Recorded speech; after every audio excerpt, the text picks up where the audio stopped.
हाँ, तो आज हम देख रहे हैं एक किताब पर मिली चर्चा को। ये किताब है आरएमएस टाइटैनिक के बारे में। हाँ, वही जहाज जिसे कभी न डूबने वाला माना जाता था। बिल्कुल। तो हमारे पास इस किताब का एक सार है और एक समीक्षा भी। जी।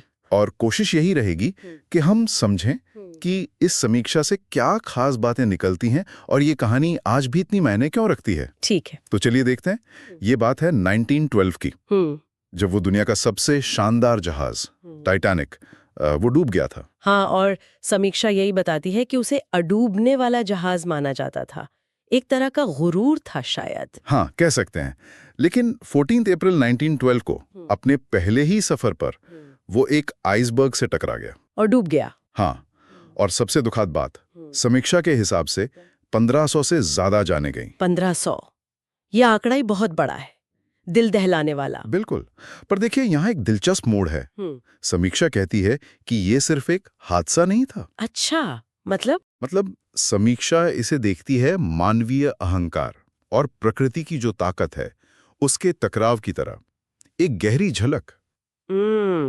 मानवीय अहंकार बनाम प्रकृति, ये नजरिया कहानी को एक अलग ही स्तर पर ले जाता है ना। सही कहा।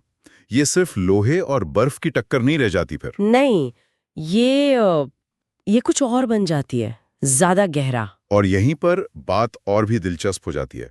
समीक्षा इस बात पर जोर देती है कि किताब सिर्फ तथ्यों के बारे में नहीं है। अच्छा, तो फिर इसमें जीवित बचे यात्रियों की सच्ची गवाहियां हैं। उनका दर्द, उनकी हिम्मत, उसे बहुत दिल छूने वाले अंदाज में बताया गया है। ओहो, तो मतलब ये सिर्फ आंकड़े नहीं, ये लोगों की कहानियां हैं। हाँ बिल्कुल, उनके अनुभव।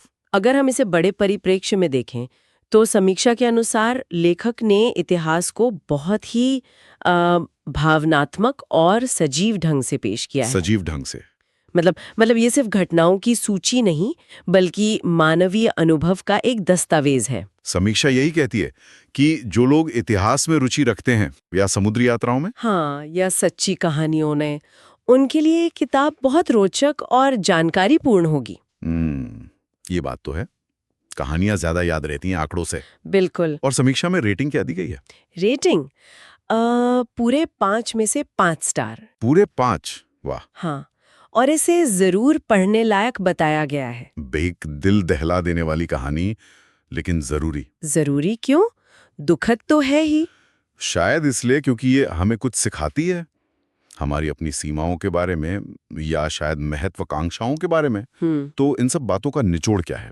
इस समीक्षा से ये तो साफ है कि टाइटैनिक की कहानी, जैसा इस किताब में बताया गया है, हाँ। वो सिर्फ एक ऐतिहासिक घटना का ब्यौरा नहीं है। नहीं, बिल्कुल नहीं।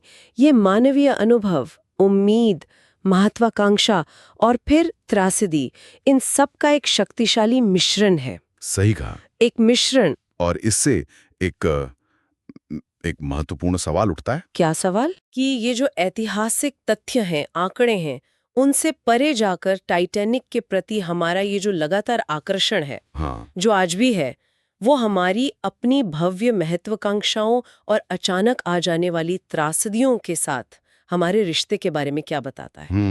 ये